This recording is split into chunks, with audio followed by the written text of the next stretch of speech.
guys, welcome back to another video. Welcome back to my digital diary. Um, I'm sorry if my hair looks a mess. I'm actually going to wash it after this video. But I decided I'm going to go ahead and do a video. You can see the ring light. I finally got the ring light because my room is very dark, as I've said in previous videos. So I finally got the ring light, and I've gotten the opportunity now to test it out to see if it actually makes it a little bit brighter. So, I'm gonna give you guys a backstory of my tattoo, the one I have in my back. I won't be able to show you guys real time because I don't have anybody here to video it for me, and because it's in my back, it's kind of hard to video myself. But we'll see what I can get for you guys. Yeah, so don't forget to like this video, leave a comment on the video as well, and let's get into the story. So, this all started back in COVID time. That rough time where the entire world was going through a pandemic. Um, so, around that period of time, I was working from home um, and, trying to make a quick buck like everybody else and trying to, keep safe and all that. So, around that same period, the person I was dating at the time, he had tattoos. I think he had tattoos here um, on his chest, and he was talking about finishing his sleeve or finishing his chest. I'm not really sure how well the story was. However, because of that, we were talking about tattoos, and he's like, "Why don't you get a tattoo, right?" And I'm like, "I'm not really a tattoo fan, so tattoo though, man." Hmm. So I'm like, okay, fine. It's not gonna hurt anybody. It's not gonna hurt me, and it's fine for me, anyways. So I decided to get a tattoo. I didn't know what I was getting because when you're getting a tattoo, I don't know if other people do this, but for your first tattoo, you want it to have some level of meaning to it, right? So when I got my tattoo, or when I was thinking about getting the tattoo, I had a few ideas in mind. I googled a few things, and I asked a friend of mine to help me, inspiration, a little inspiration. And he did. Shout out to that friend. Um, so he did, and we came up with this idea. I'm gonna insert the video. I'm not sure if I can find back the picture that he drew for me, but he did a wonderful job of drawing a picture for me. The tattoo itself, right? It's the only tattoo I have. It goes down my spine, my from the top of my neck, I think. See if I can feel it to give you an idea. Yeah, so it's from the top of my neck, so about here. You can't even see because I have on a shirt. About here, and it goes all the way down to um, the bottom of my spine. I have a small back, so it's not that big.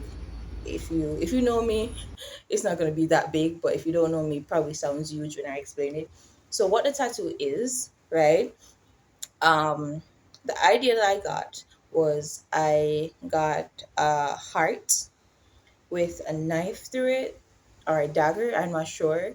Um, and from at the bottom, the tip of that knife um, is like two little droplets of blood, and it's not colored. It's everything is dark, like blackout, no color. So two little drops of blood, and below that there is a little flower, and below the flower itself is my last name. So basically the E in my YouTube name, which is Prissy, Prisye. The last name, or my last name is 4 letters, so I got it in Japanese for the meaning of it now. So with a heart, with the knife through it, right? Um, that represents my heart, obviously. That represents my heart. The dagger through it means that there is a lot of things that I had to go through at a younger age. Um, give you guys a quick backstory to it. Probably a lot of people can agree to this, or a lot of people can relate to this, but this is my story. So where I grew up was what we call a ghetto. So I grew up in a ghetto, and because of that, I was exposed to crime and violence from a really young age, like I'll say about 6, going to primary school. So because of that, there is a lot of things that I had to overcome as I grew. And when I got the opportunity to move, there are a lot of trauma that I had to deal with myself. So because of that, it was like the knife itself was basically the hardship and the violence and everything that I had to deal with at such a young age, just basically ripping through my heart.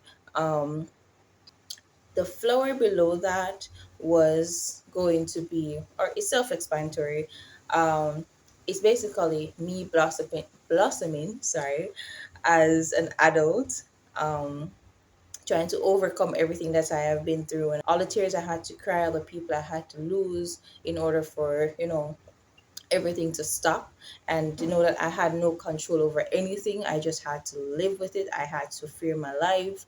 I had to go through so much. Um, I had to live with other people instead of my family because they were threatening my family. Um, it was just a lot, and I don't think it's something that I want to relive. So I'm just gonna leave it right there because it's gonna get me emotional if I think about it. I'm probably gonna start crying. So the tears now, or the droplets of blood that are dropping on the floor, would be the flower that I blossomed into, trying to get over everything. And below it is my last name. Now, my last name would basically like be the roots of it. It's not necessarily a case where my father's side of the family were the people that really got me through it. To be very honest with you, who got me through it was my mother's side of the family. But I love my last name because it's unique. Um, and it's basically connecting, or why I put it in Japanese is because I'm an anime girl. Would I get another tattoo? No. Well, no, because I don't have any other representations that I want to put on my body. I don't want to do anything else. I'm just contented with that one tattoo I got.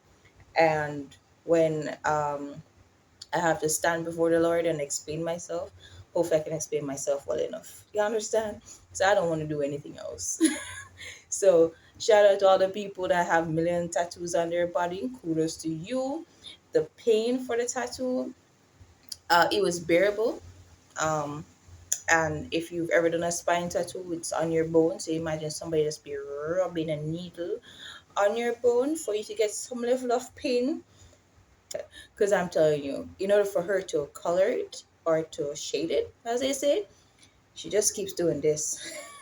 So imagine somebody just keep rubbing a sharp object across your bone for minutes on end until it's finished. And if you twitch, you have to make sure that it's like you have to stiffen yourself because you don't want to ruin it. Because if you ruin it, you can't fix it back because they're basically drawing into your skin. You understand?